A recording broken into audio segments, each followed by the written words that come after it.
Hello, my name is Jerome. I'm in Spokane, Washington. I'm going to be traveling to Coeur D'Alene, Idaho, to visit the Coeur D'Alene Fire Department. Follow me to explore more fire trucks in this segment about fire trucks, fire science training, as well as fire safety awareness. Okay, stand by. Hold on. I've got a call. Let me answer it.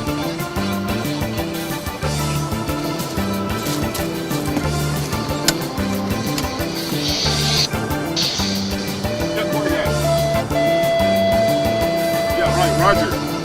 Yeah. All right, 10-4. Over and out. I got my party hat flashing, and I'm ready to roll. So stand by. Timeout 1924. KNB 365. Over and out. I gotta go. He's waiting for me right now. So follow me to Coeur D'Alene, Idaho. We'll be there very shortly. We're gonna meet a fire official and explain about fire trucks. I'm excited. How about you?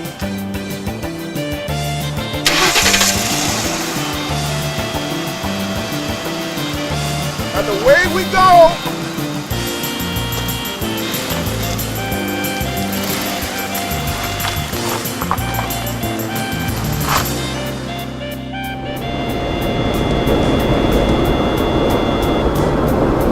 All right, as you can see, I'm in the state of Idaho.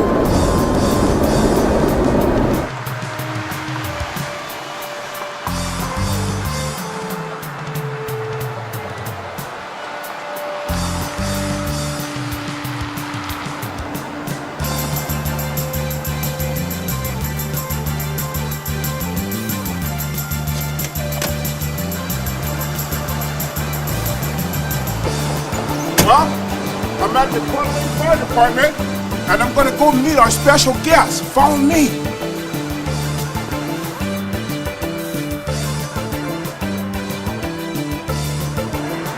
Well, here I am.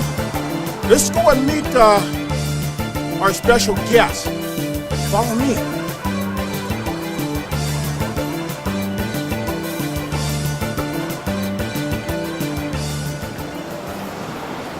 Hi, Jim. How you doing, Jerome? Pretty good. How are you today? I'm doing great. Good. Thank you. Thank you.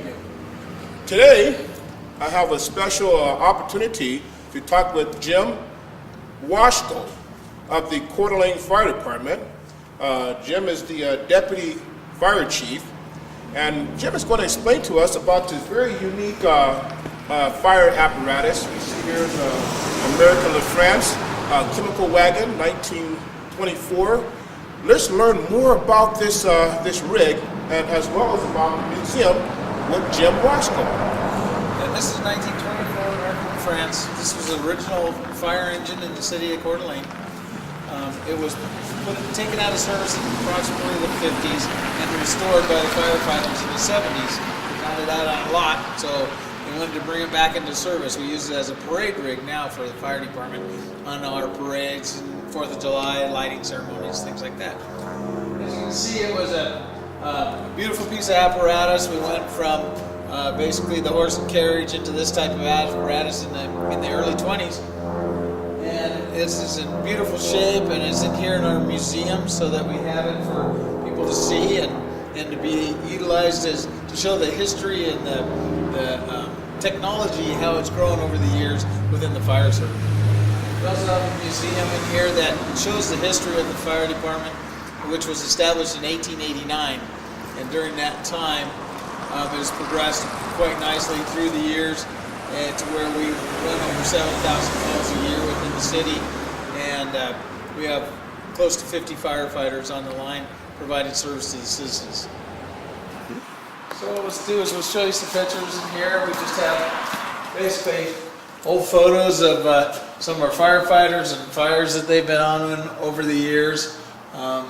Just showing kind of what the destruction is from fire and what it can do to our firefighters. You can see the firefighter coming in here out of a fire that's real hot and it's smoky, so he's just kind of got a little bit of a struggle going on, trying to catch his breath and get himself back in shape to be able to jump back into the fire again. Then we come back here.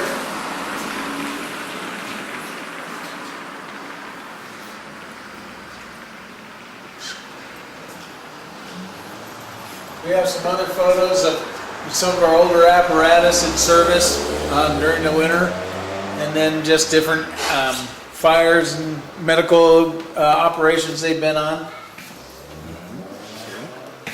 Back here we have an old fire extinguisher that was donated to us by one of our retired firefighters. He gave it to us to put in our museum. They refurbished it, and this is the old style fire extinguisher that they used to extinguish fires before they got more modernized apparatus. And we have a case showcasing some of the older equipment, old badges and an old bugle that they used to use to shout commands on fire scenes. And I see that you have a snorkel here or breathing apparatus Yeah, that's there. one of our older breathing apparatus to breathe clean air while we're in the fire because of all the toxins and stuff. It made it difficult to be able to fight the fires with the old days of the smoke eaters. It's a little bit difficult because the guys were dying of cancer quite often after career in firefighting because of the cancerous materials in the smoke. Yes, and I see some really interesting. I see you have your vehicles right here, and a lot of the guys out there are firefighters. Yeah, that photo was actually taken in 1971, and that was the old Crickets building down on Sherman. Oh, That's where the fire station used to be on 4th Street there. oh, isn't that something? Yeah. Cricket is a very popular spot today in Coeur d'Alene now. Yeah, and here's a history of just some older generations of the fire service here in Coeur d'Alene. That's great. And I see that you have several, I see your firefighter helmet there. Yeah, those are just old helmets that people have actually donated to us that have a family that were firefighters over the years and that have either passed away or they found some old memorabilia in their attic and they brought it to us and allowed us to keep it to be able to showcase what their family actually did in regards to protecting the citizens of the city. Yes, that's wonderful. And I see here you have a trampoline. Now, what's the what type of material is it and the age of this trampoline? It's a canvas material, and you can see the springs on there. That was there to help absorb some of the shock of people driving into them so that it didn't hurt the backs of the firefighters. Don't know exactly when that was produced. We tried to find, it's probably in the 50s or 60s, maybe even earlier. We weren't able to find an actual date on it, but it is an old piece of apparatus that had been around in Coeur d'Alene, so we showcased it as part of our history. That's great. And I see like today, instead of having a trampoline, you have an aerial ladder trucks now for modern equipment. That's correct. We have a 100-foot aerial ladder that we can reach out and be able to rescue people. We can reach up to 3rd or 4th floor on a building, depending on how far away we are from the building. But that just depends on the positioning that we can get. It depends on traffic, depends on streets, cars parked on the street, and different configurations of the buildings. Yes. And now, Jim, here, now this unit, you have a hose bed here, I see, or? Correct, yeah, that's newer hose that was in there, but that's a style of hose that we used, a double cotton jacket hose that was used in years gone by. We now use rubber hose where we can just, when we're done, we can just put it back on the rig and go to the next call. Yes. This old style hose, you used to have to wash it and hang it and get it to dry, otherwise it would mildew. Yes.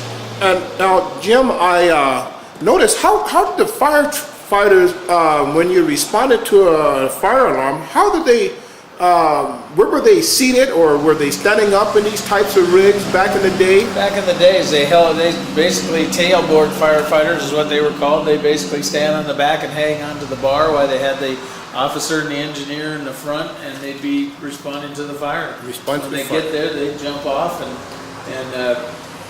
you know, pull the hose, do whatever they needed to do to take care of the problem and put the fire out. Yes. And then I see some suction hose here on the side. Can you give us an idea what the suction hoses are used? Yeah, that's for drafting. So if they went up to, they can either hook it to a hydrant and draw water out of the hydrant with that. This is called hard suction. Or they can actually put it in the lake. There's a screen right here you can see. That They put that on the end of the hose to keep debris from being sucked up into the pump. So they would actually put this into the lake if they needed to, or into a pond or a swimming pool, whatever they could do to draw the water out of it to be able to put the fire out. These are the outlet valves. These are the ones you'd attach the fire hose to that would actually go to the fire to put the fire out. Yes. And The larger diameter one is where the suction hose would connect, and that would make, that's where you draw the water into the pump, and the water would come out of the pump via these ones here. yes. And what size hoses attachment will you have on Use there? 2.5-inch hose on those. So on your inlet, the innie and the outie. Well, the inlet is, this is a 5-inch coming in that we draw the water in, and we do it when they go out on a 2.5-inch. On 2.5-inch, Yeah. yes. That's great. And I see you have a tank up above there, right behind the Well, that's seat. just the fuel tank for the apparatus itself. That's the fuel tank. Isn't that amazing? That's wonderful. And now this is a 1924 vintage American France fire truck here. And I am sure it's gas powered. Yes, gas powered. Yes. Driven. Isn't that driven on This your drive originally axle? had wood spokes on it when it originally arrived in the 20s, but those had a tendency of breaking and rotting out, so they ended up changing it to metal, and that's what we have on it now. Yes. We're not able to find wooden spokes. Yeah, wood spokes. Yes. Well, the metal one really will give it more stability and pretty much will last a lot longer. Oh, absolutely. Yes. And we can still buy tires for this thing, which we replace them every 4 or 5 years, depending on whether, you know, they rot more than they get worn out. Yes. Sometimes it's just a parade rig, and Yes. it just sits here in the museum. So, Yes. but we are able to put tires on it, which is great, because that way we can keep it roadworthy and be able to use it. And use it. That's great. That's wonderful. And I see you have a pretty good size light there, your floodlight there. Or? Yeah, that was the spotlight for the fire engine, so they could get down the road. And because most of the time these vehicles were traveling faster than the normal cars on the road because they needed to get there as quick as they could. Yes. So they need as much lighting as possible to help them see. Help and see. That's great. And now I notice here you have a really unique kind of a brake lever and some levers We here. have a clutch, a throttle, and a brake, and it's a double clutch shifting. So it's not real positive, not like the cars this day. Where you Yes. can just put in the clutch and shift it. You got to have a technique. We only have Yes. probably a half dozen people in the fire department that are actually able to drive this apparatus this. because Isn't of that something? the technique that it's needed to be able to make it work. Yes. Well, probably back in the day, a lot of sweat there where you have no unsynchronized transmission. Yeah, and I would imagine back in those days, the guys that were driving these were probably pretty good at it because I that's all bet you they were had, real good, 'cause yeah. It wasn't like this day and age with the vehicles that we have now. That's right. And I see here you have an axe. Yeah, that's a fire axe. It's called pick-headed axe. It has a Okay. pick on one end and an axe blade on the other, and it just allows us to be more versatile. We can drive the pick in and be able to pry with it, and then we can also chop. They used to use them before chainsaws came along, and Yes. we'd ventilate roofs by hand, Okay. with just an axe. So that would be designed for, venting. Venting, entrance in through a door, Operation. whatever you need to do. Yes. Breaking out windows. Yes. Whatever you need to do to put the fire out. Yes. Well, the beautiful look at the the detailing here. And Yeah, we had one of our firefighters when they rebuilt it. He did the painting. He did all the gold leaf on it. Yes, He did the that's something. pinstriping.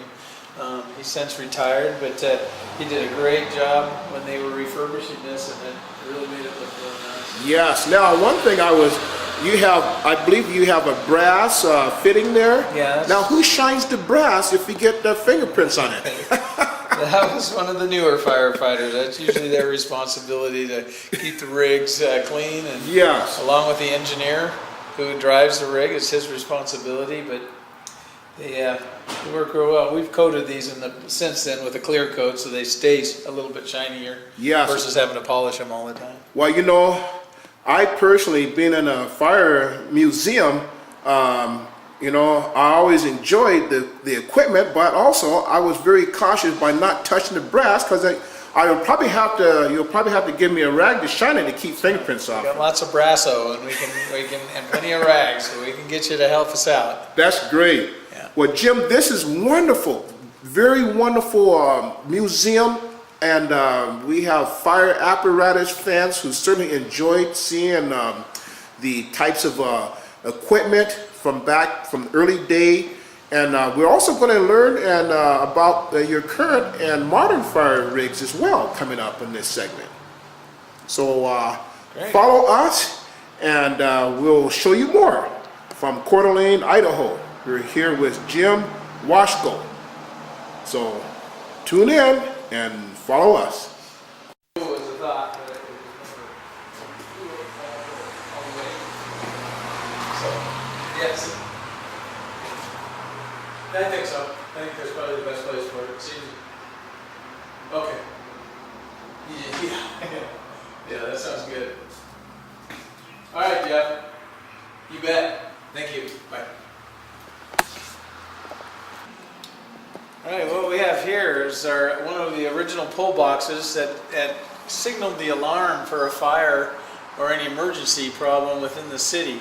This would be either on a telephone pole or on a light standard, and it'd be pulled and it'd send a message to a ticker tape machine that would actually print out in code where the fire was, and then it would activate this game well system, and it would actually ring the bell in the stations, and that would tell us where the alarm was.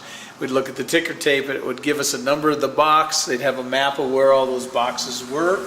So you can see this box number is 241, and that would give on the map a location where that fire was, so we'd head in that direction, and then we'd look for people signaling the firefighters where the problem is, or be able to see the smoke or fire ourselves and be able to get there. So that's how this all worked. It was a great system in its time.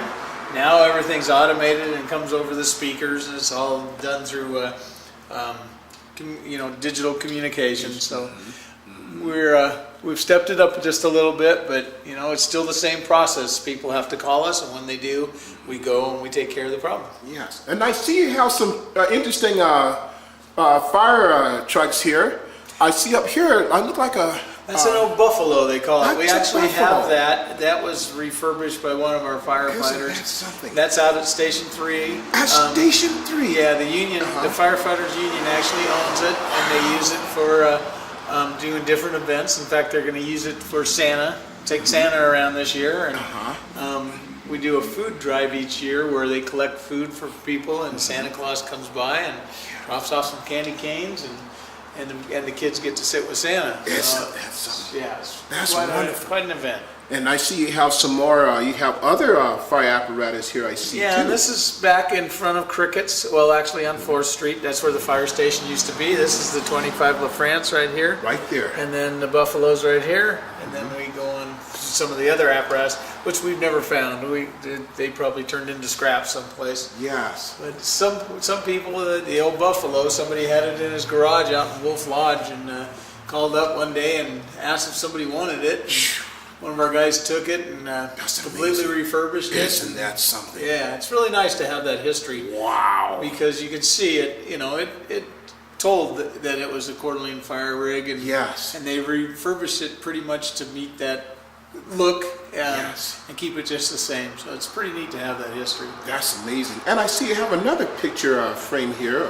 Yeah, this is back in the pictures. 50s when they used to do a lot of Christmas stuff. They take in old used toys, and the firefighters would actually refurbish them and then donate them around Christmas time and stuff. So it's just a history and timeline of photos and things that have happened in this fire department over the years. Wow, I see you're very active in the community, not only just fighting fires, responding to emergency calls, search and rescue, but also helping people in the community. That's what it's all about. Yeah, absolutely. You know, we serve the citizens of this community, and it's our responsibility to make sure that they know we're here for them, and that we are able to provide the services for them, and make sure that when they do call, we're able to respond. Yes. Well, we as the citizens certainly thank you so much for your bravery, dedication to the community, and also helping people from various types of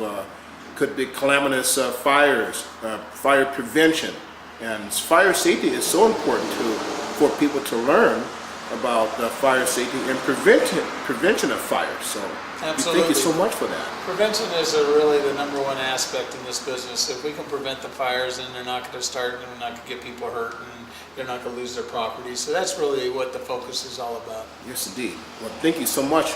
Well, we'll move on, Jim, and we'll focus on the next area. Great.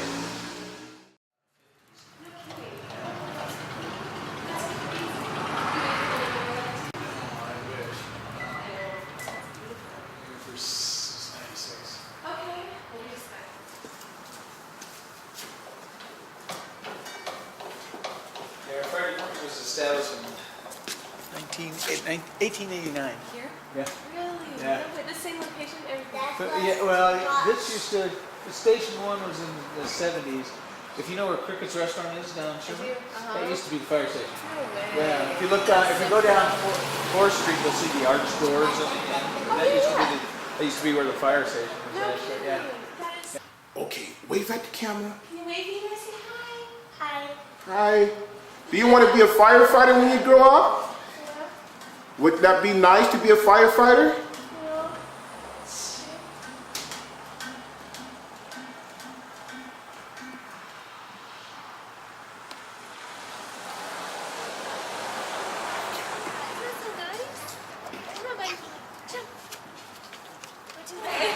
You're like, all right, I guess. Oh, and then this lady here we met at the library too. Yeah. Hi, I met her. good. Okay. David, can we?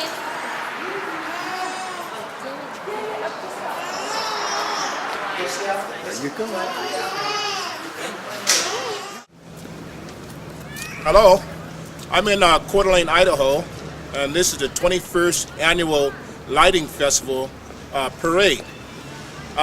In this particular segment, I'm continuing my segment on fire trucks. And Coeur d'Alene, Idaho, station number 1 and also station 3 has some really unique fire trucks. And so I'm going to be standing by, and we're going to look at some of the emergency vehicles in this parade. So follow me, and let's explore this parade as well as some of its unique features along with it. All right, I'm in Coeur d'Alene, Idaho. I'm standing in front of the very historic building here. This is the old City Hall, and it also used to be the jail, the city jail, and the fire department. This historic building here is a very beautiful structure, and it certainly graced this beautiful city of Coeur d'Alene, the Lake City. So stay tuned, and we'll have a chance to see some of the emergency vehicles in this parade with Coeur d'Alene Fire Department, station number 1, and also station number 3 out on 15th Street. So stay tuned as we'll watch this portion of this parade. Bye, guys.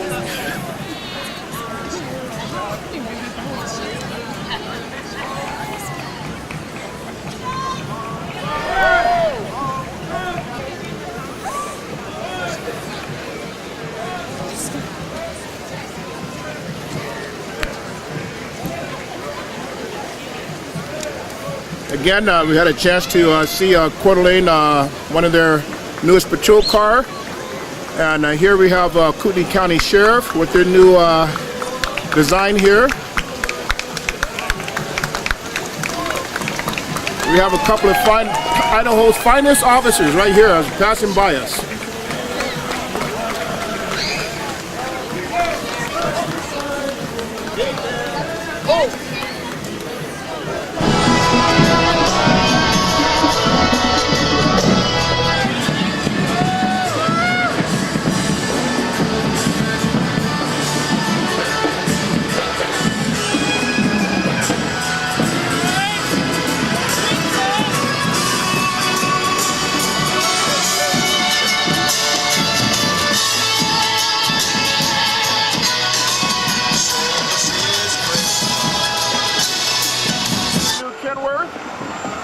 One of the pieces of the parade.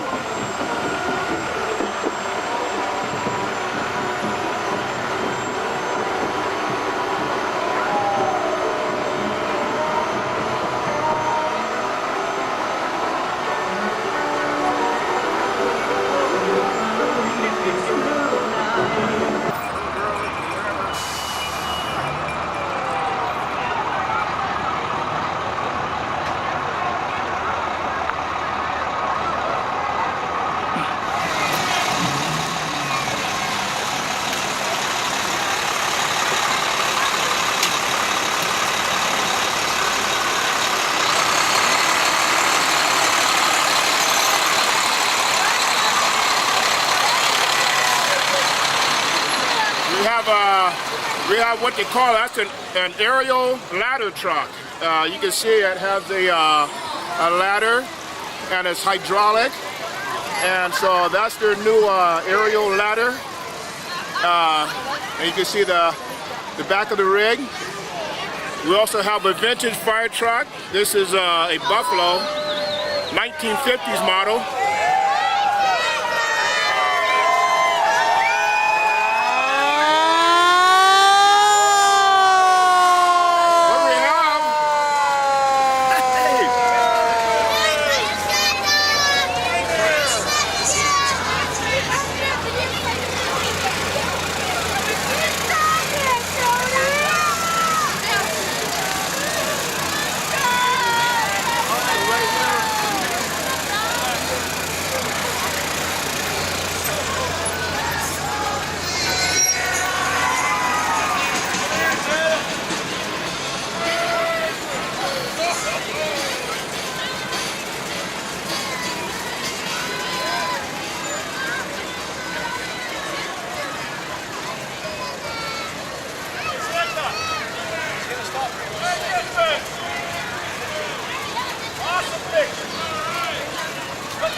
Again, we have the vintage Buffalo fire truck, 1950s model.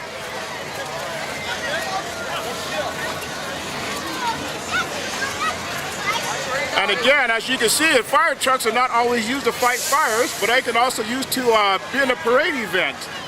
This is a wonderful looking unit.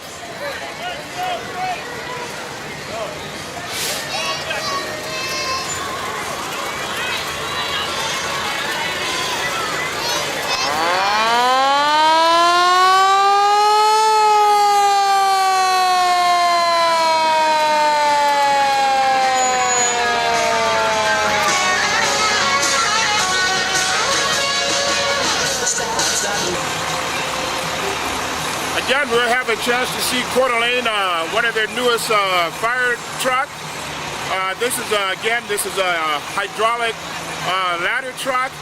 As you can see, it has a ladder up on the top, and also it has a rear turntable.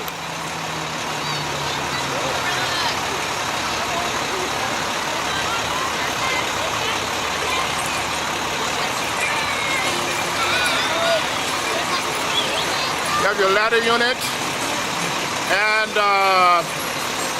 as you can see, it's a pretty good unit rig.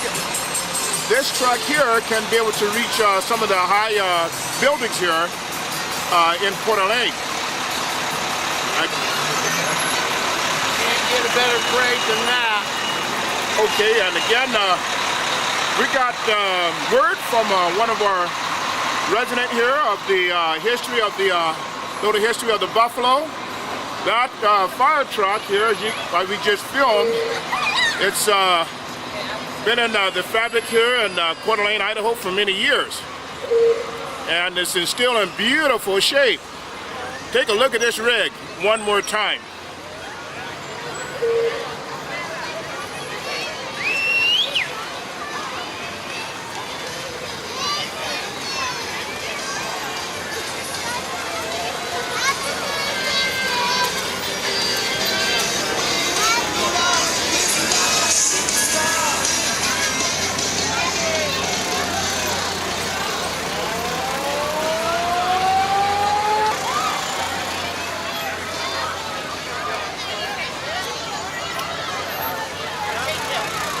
Again, we have several emergency vehicles, and we also have the Coeur d'Alene police that's here to keep everything safe for the citizens here. We're pretty much at the end of the parade, so